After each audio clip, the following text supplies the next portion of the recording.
जुग जुग जिया सुलला भावना बाके भाग जागल हो। जुग जुग जिया सुलला भावना बाके भाग जागल हो। जुग जुग जिया सुलला भावना बाके भाग जागल हो। ललना लाल भैले ललना लाल भैले फुलवा के दीपक मनवा में आस लगल है। ललना लाल होइले फुलवा के दीपक मनवा में आस लगल है। ललना लाल होइले फुलवा के दीपक मनवा में आस लागल हो। जी घबराता है तुझको ना देखूं तो जी घबराता है। देख तुझको दिल को मेरे चैन आता है। देख तुझको दिल को मेरे ये कैसा लगता है। ये कैसा लगता है कैसा लगता है।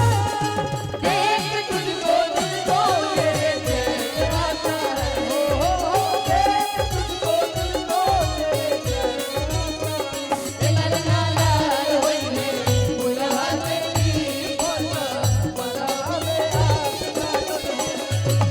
लाल होइले फुलवा के दीपक मनवा में आस लागल हो। और हमारे राहुल भैया के घर में भी बड़ा प्यारा दो राम और लक्ष्मण की जोड़ी है और दोनों मुझे बहुत मानते हैं। मुझे टीवी पे देख ले या कहीं देख ले तो वो हमेशा फोन करके बोलते बुआ कब आएंगे।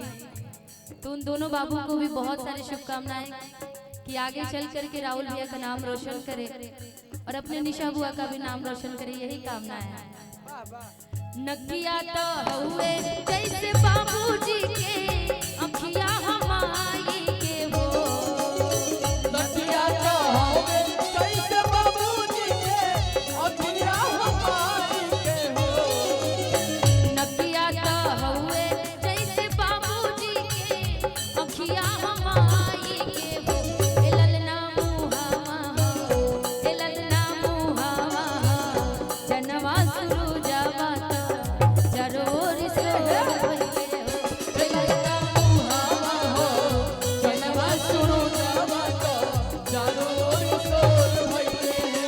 ललना मुहावा हो जनवा सुरु जावा जरूर सोर भइले हो। दिलो जो आज जाए हल क्या हो गया है हल क्या हो गया है।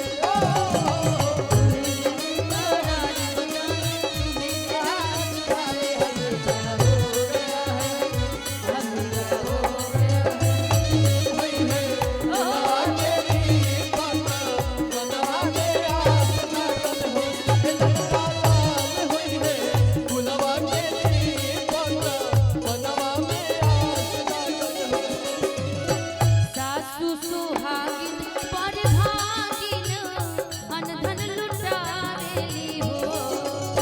सासु सुहागिन पर भागिन अनधन लुटावेली हो। सासु सुहागिन पर भागिन अनधन लुटावेली हो। ललना हंसी हंसी ललना हंसी हंसी बाबू के खिलावेली नजर उतारेली हो। ललना हंसी हंसी बाबू के खिलावेली नजर उतारेली हो। ललना हंसी हंसी बाबू के खिलावेली नजर उतारेली हो। ललना हंसी हंसी बाबू के खिलावेली नजर उतारेली हो।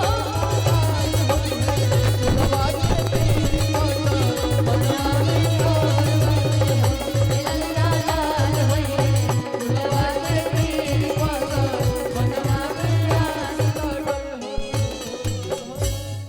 कि जुग जुग जिया सुललना कि भवनवा के भाग जागल हो। ए ललना लाल भैले कि कुलवा के दीपक अमनवा में आस लागल हो। हेलो